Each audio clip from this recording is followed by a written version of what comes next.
Agus ini kondisinya buta, meskipun saya nggak memegang visum et repertumnya ya, tapi saya memiliki keyakinan 99% buta, meskipun bisa melihat bayangan atau kabut, tapi itu prinsipnya buta.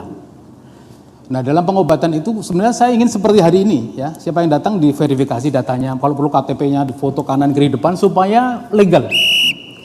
Jadi waktu bantu Agus harusnya begitu, seharusnya. Saya dengar dari Agus nggak ada perjanjian misalkan ya, ini khusus untuk tertulis maksud saya legalnya. Ya. Kalau hanya di media sosial saya nggak pegang juga.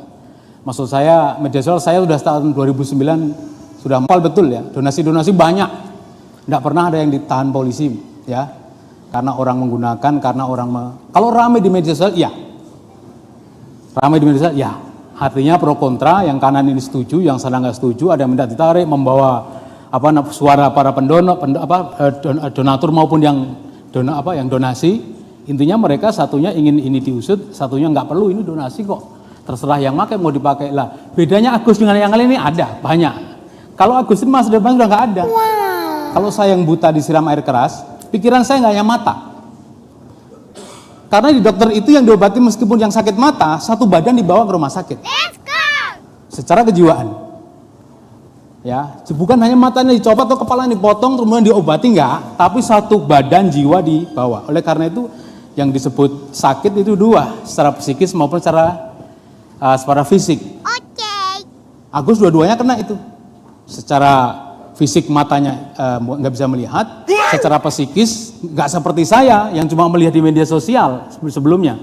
Dia juga merasa nanti masa depan saya bagaimana? Saya nggak bisa melihat bagaimana saya sendiri sebagai seorang suami, jangankan mata nggak bisa melihat, ini paling fatal mata ini. Bapak-bapak mau menikmati seorang perempuan tanpa mata nggak bisa, bisanya pun mungkin 0,1%. Ini mohon maaf dicontoh nih. Agus punya suami, punya istri, punya anak.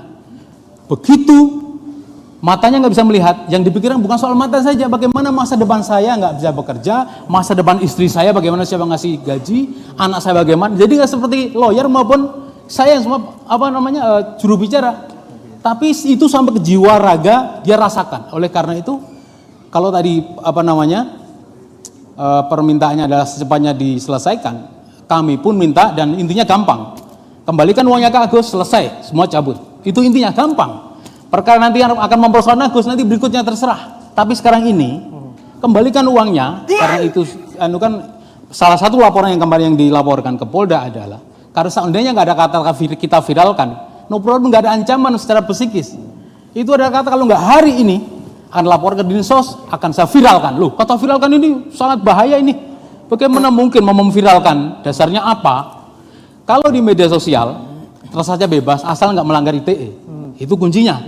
Begitu mau membongkar identitas, membongkar pelanggaran-pelanggarannya. Mas, mohon maaf. Ini orang bukan, kalau saya sendiri kena siram kayak gitu udah nggak kuat saya. Agus bukan orang berpendidikan seperti kita-kita.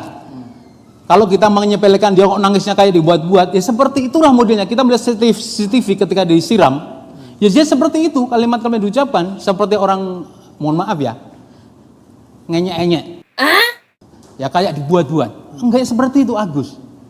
Jadi enggak, memang berbeda antara ketika ya, saya disiram orang, mungkin saya akan pikirkan saya cari pendamping hukum. PH. Tapi kalau Agus beda, dia nangis, dia minta tolong bantu saya Mbak Novi, tolong carikan. Itulah Agus. Berbeda dengan bapak-bapak yang di sini, yang orang berpendidikan berbeda.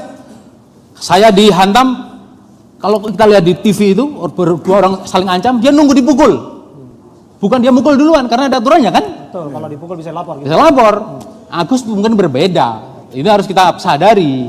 Jadi kalau mau cepat ini diselesaikan, kembalikan sisanya itu ke rekening Agus, nanti diurus lagi, biar dia sampai sembuh. Tapi kalau dia nggak bisa sembuh, permanen, biar untuk hidup dia, itu membahagiakan dia secara hati, nurani. Kalau kita hanya melihat fisiknya Pak, mohon maaf nih, semua orang pernah menipu. Coba saya ingin ngacung, pernah nggak ada betul, pernah nggak sekali saja menipu? Lawyer sekalipun, mohon maaf ya, mohon maaf. Saya wartawan hampir 20 tahun, wartawan kriminal. Hampir semua penjahat maupun nggak penjahat, saya tanya pernah nipu nggak? Pernah. Nggak mungkin seumur hidup Anda nggak pernah menipu. Agus kebetulan di momen ini. Jadi saya khawatir Agus ini kalau disakiti terus di media sosial, sedikit-sedikit disoting Mas Densu, sedikit-sedikit Mbak Novi, sedikit. Agus nggak punya kemampuan itu. Ngelawan Agus tuh gampang. Kok gituin terus mati dia. Maka masa depan dia, kehidupan dia, keluarganya, tolong dibantu. Bukan hanya matanya saja. Tapi urusan tampil di media sosial itu ada konsensus.